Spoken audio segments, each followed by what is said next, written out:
Now, amid rising tensions between Pakistan and Afghanistan, reports suggest that at least 7 Pakistani soldiers have been killed in a suicide attack near the Pakistan-Afghanistan border. The militant attack reportedly took place on a Pakistan military camp in North Waziristan. More details of the attack are awaited. This comes on the back of reports suggesting that Qatar has offered to host peace talks between the two neighbors in Doha. Tensions are mounting between Pakistan and Afghanistan as the fragile 48-hour truce nears its expiry. The truce had brought a brief halt to the deadliest clashes between the neighbors since 2021, when the Taliban seized power in Afghanistan. Shortly after the truce announcement, Afghan media had reported airstrikes by Pakistan on parts of Kabul city.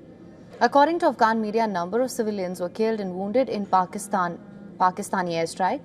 Afghan government had claimed that an oil tanker and a generator had exploded here, sparking fires in central Kabul. Clashes first erupted last week when Afghan forces launched an operation in at least 5 provinces along the border.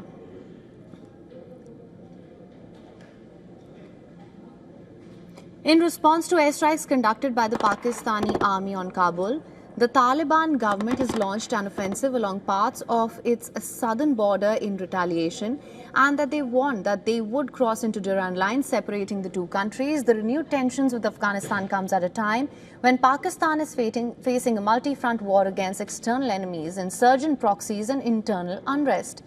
Jailed former Prime Minister Imran Khan has called for massive protests today after Friday prayers over the Muridke massacre, where government has, according to Pakistan media, censored the number of dead.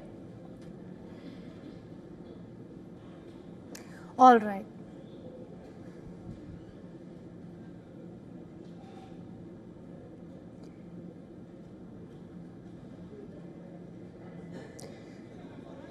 Now, joining us live from Kabul is Mehbooba Siraj, who is the Executive Director for Afghan Women's Skills Development Center. Thank you so much for joining us at this time on the broadcast.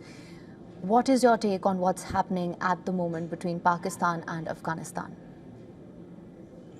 Well, thank you so much for inviting me, and hello to everybody. With the way the world's, media lately is just, talking about everything or giving the news or whatever it is, actually the truth and the faults of anything and everything is completely confusing. Nobody knows really what is going on, whether this is a real problem between Pakistan and Afghanistan that started, or this is something that it's all made up, or it's something that has other things, hidden behind it. We really don't know. But the most important thing and the saddest of all is the fact that, again, the people of Afghanistan are actually paying for this all over again. It's their lives, it's the lives of their children, it's the lives of the women, it's the lives of everybody because of these bombardments that they call it bombardment, which is not a bombardment, which is a bombardment, which was not a bomb, and really is it's becoming the world is becoming like a circus now.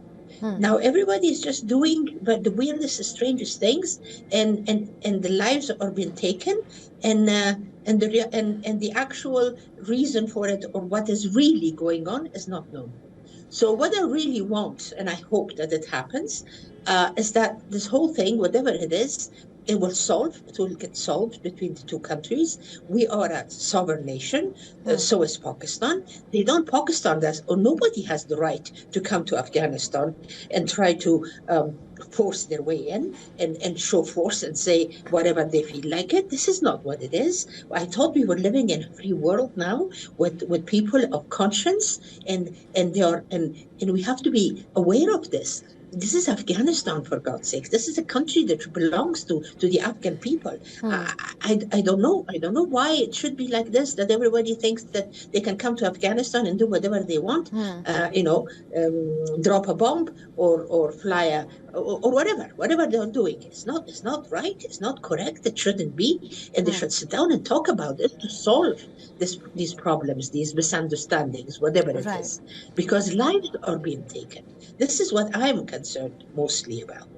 about the politics of it, I'm sure there's a lot of politics going on. There's politics because of India. There's politics because of India's involvement. There's politics between India and Pakistan, and India, Pakistan and Afghanistan. So it's like, but this all has to get solved, because people are dying right now.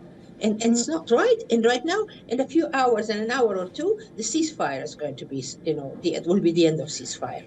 Now we are all just waiting to see what is going to be happening next. And the people of Afghanistan, they've had enough. We cannot do this anymore. Right, it's been very hard on all of us. Right, Mr. Raj, of course, you are saying that the Afghan people are caught in the crossfire and they're bearing the brunt of it, which is very true. Now, but if we were to also talk about the ceasefire that you're mentioning, it's a very fragile 48-hour ceasefire nearing its expiry. We've also seen that there are talks expected in Doha as well. What are you expecting from that? What can we expect in the days to come?